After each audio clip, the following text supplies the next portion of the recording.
Olá pessoal, tudo bem? Professor Evilásio. Hoje nós vamos dar continuidade às nossas aulas sobre radioatividade para o primeiro ano.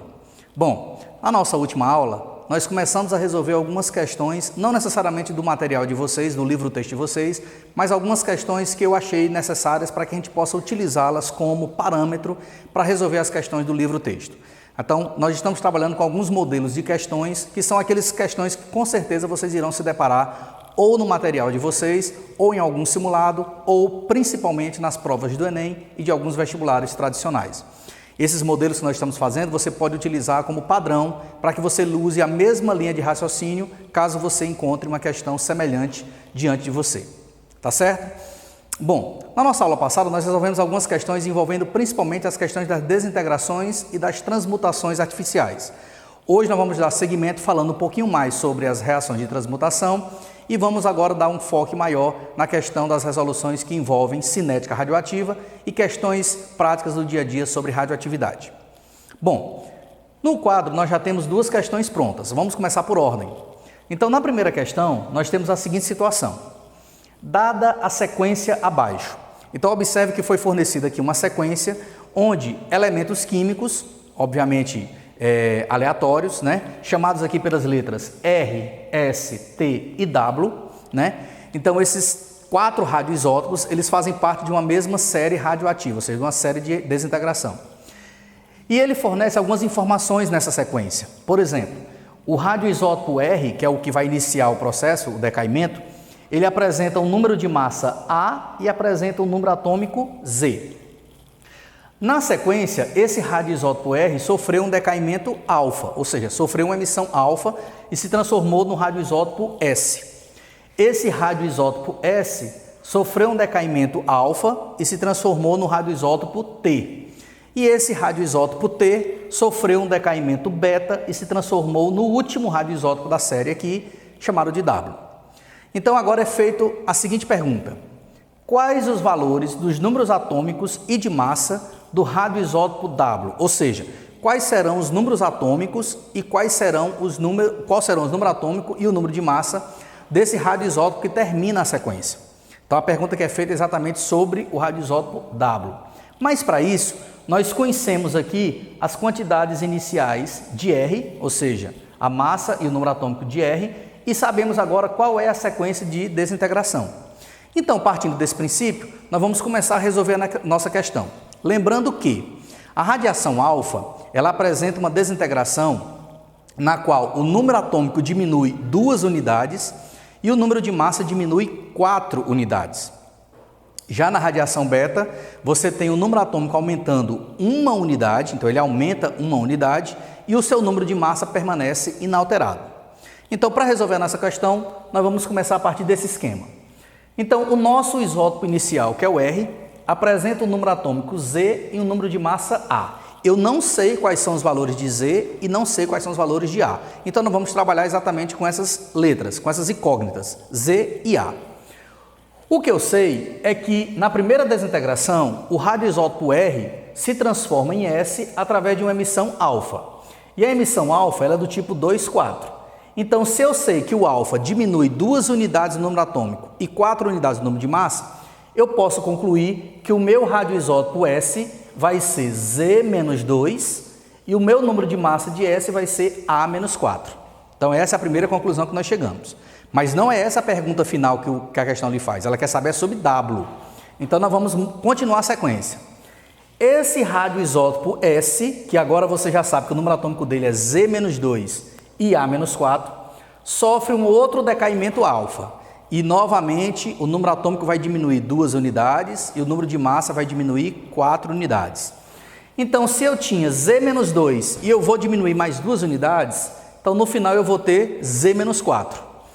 E se eu tinha uma massa A-4 e vou diminuir mais 4 unidades, então, eu vou ter uma massa final agora de A-8.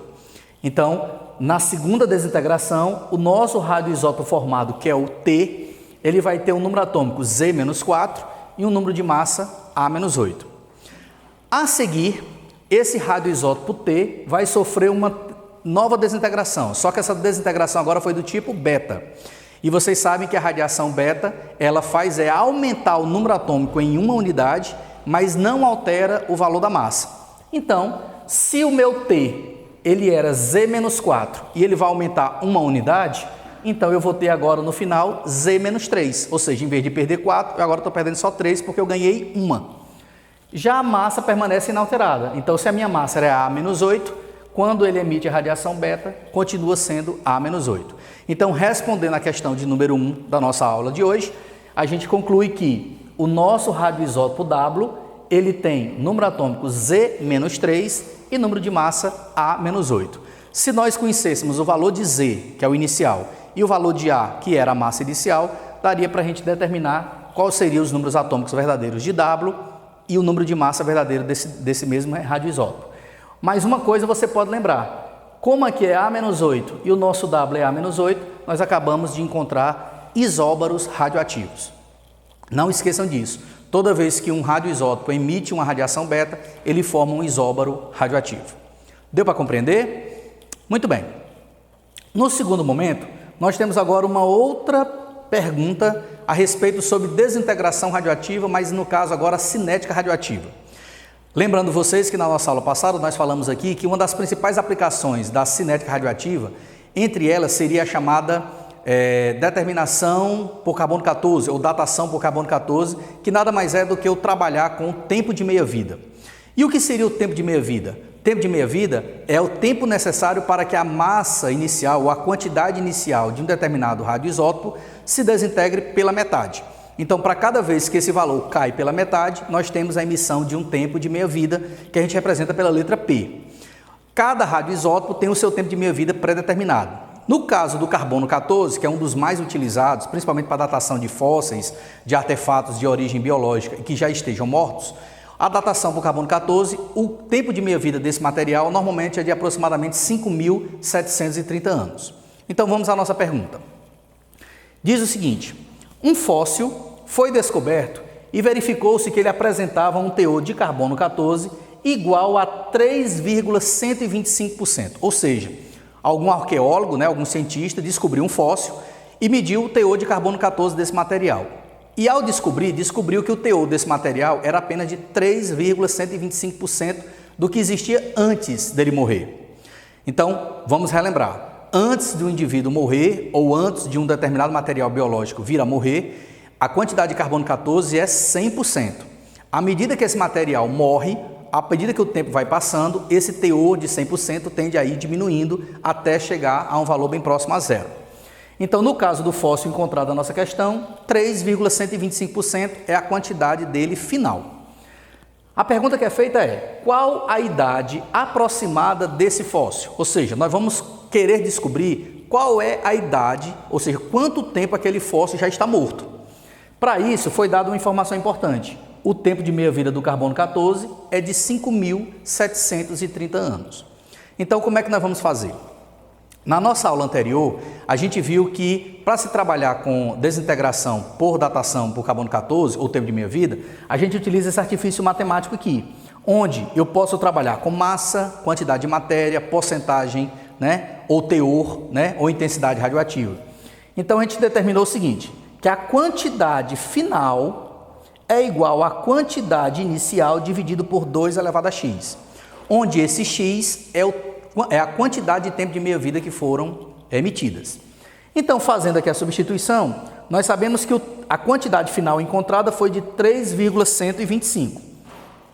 A quantidade inicial sempre é 100%, dividido por 2 elevado a x.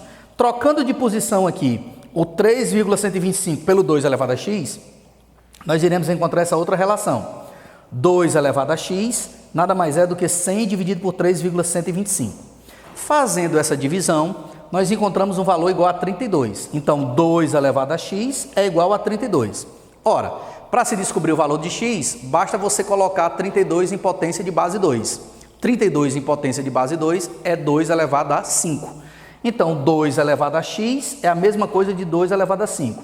Então, a gente conclui que o valor de x é igual a 5. Se eu agora sei que o valor de x é igual a 5, significa dizer que desde quando esse material morreu até o valor que foi encontrado agora, foram emitidos 5 tempos de meia-vida. Então, esse valor de x ele determina a quantidade de tempos de meia-vida que foram emitidos, ou seja, caiu pela metade 5 vezes. Se eu sei que o valor de tempo de meia-vida é de 5.730 anos, basta então eu multiplicar 5.730 anos vezes a quantidade de tempo de meia-vida que eu acabei de encontrar, que foi igual a 5. Fazendo esse cálculo, nós encontramos que o nosso fóssil ele tem aproximadamente 28.650 anos. Então, é dessa forma que se a gente trabalha com datação por carbono 14, ou seja, cálculos envolvendo tempo de meia-vida, tá certo? Vamos fazer mais alguns exemplos trabalhando com cinética radioativa e com algumas aplicações práticas sobre radioatividade. Vamos agora. Então, vamos lá. Dando seguimento então à nossa aula, a gente fez 2 questões, agora vamos fazer mais 2 questões envolvendo alguns modelos práticos que envolvem cálculos que trabalhem com radioatividade, que vocês irão se deparar com certeza de alguma forma em alguma questão ou do material de vocês, em algum simulado ou em alguns vestibulares ou Enem, tá ok? Bom, a nossa terceira questão, ela trabalha exatamente com uma aplicação prática da radioatividade. Se vocês estão lembrados, a gente trabalhou aqui que a radioatividade tanto tinha um lado maléfico como tinha um lado benéfico. E uma das coisas que a medicina trabalha usando a radioatividade, que é um lado bom do uso da radioatividade, é exatamente o quê?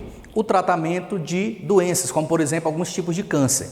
E entre esses tipos de câncer, a gente poderia dar destaque aqui ao câncer da tireoide, cujo tratamento é feito com iodo radioativo, também chamado de iodoterapia ou iodoradioterapia. Bom, então o enunciado da terceira questão diz o seguinte: o tratamento do câncer na tireoide é feito com iodoterapia. Uma paciente recebeu sua primeira dose no dia de hoje. Então vamos considerar que hoje é o dia 0, né? Então, o dia de hoje, a paciente recebeu a sua primeira dose de iodoterapia. Então ela recebeu lá na tireoide uma grande quantidade de material radioativo, né, no caso iodo radioativo, para poder tratar esse câncer. Qual o tempo de meia-vida desse radioisótopo? Então a pergunta aqui está sendo feita exatamente para determinar qual é o tempo de meia-vida desse iodo radioativo, sabendo que após 32 dias, o teor de iodo nessa paciente é de 1/16 da dose inicial. Opa, aí temos um detalhe. A gente sabe que se a gente considerar hoje como sendo dia 1, então nós teríamos como sendo a primeira dose dada hoje. Então, esse seria o valor X. Se daqui a 32 dias a nossa paciente vai ter uma quantidade de teor de iodo reduzida a 1/16, é a mesma coisa de você dizer que daqui a 32 dias ela vai ter um teor de X/16. Muito bem. Então, tirando aqui os dados para que a gente possa começar a se situar e resolver a questão, a pergunta que é feita é: qual é o tempo de meia-vida? Então, o nosso P. O tempo total foi de 32 dias e a quantidade final foi de 1/16 da quantidade inicial. Então, como é que nós vamos começar a responder a nossa questão? A gente já sabe que usando desintegração por tempo de meia-vida, a gente pode trabalhar com essa equação matemática. A quantidade final sempre vai ser igual à quantidade inicial dividido por 2 elevado a uma potência x, onde esse x determina a quantidade de tempos de meia-vida que foram emitidos. Bom, se a gente sabe que a quantidade final é de 1/16 da inicial, então 1/16 é a nossa quantidade final, onde a nossa quantidade inicial é exatamente 1. Ora, porque se o final é 1/16, então a quantidade inicial era 1, né?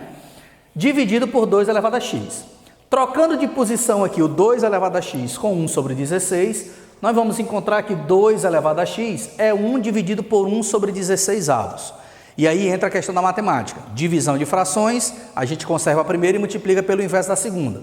Então, nós deduzimos que 2 elevado a x vai ser igual a 16. Como 2 está elevado à potência x e 16 também é um número que pode ser determinado por potência de base 2, então a gente determina que 2 elevado a x é a mesma coisa de 16, que é a mesma coisa de 2 elevado a 4. Então, se 2 elevado a x é igual a 2 elevado a 4, a gente determina que o valor de x é 4. Ou seja, o que é que nós acabamos de encontrar com esse x igual a 4? Nós encontramos que a quantidade de tempos de meia-vida emitidos foram de 4 vezes, ou seja, o nosso material radioativo se desintegrou 4 vezes até a metade. Então, na primeira reduziu a metade, depois reduziu a metade de novo, a outra metade e por último chegou a 1/16. Então, 4 vezes isso aconteceu. Se a gente sabe que o valor de x é determinado como sendo o tempo total dividido pelo tempo de meia-vida, nós já conhecemos o valor de x, sabemos o tempo total, que é 32, então falta determinar então o tempo de meia-vida, p.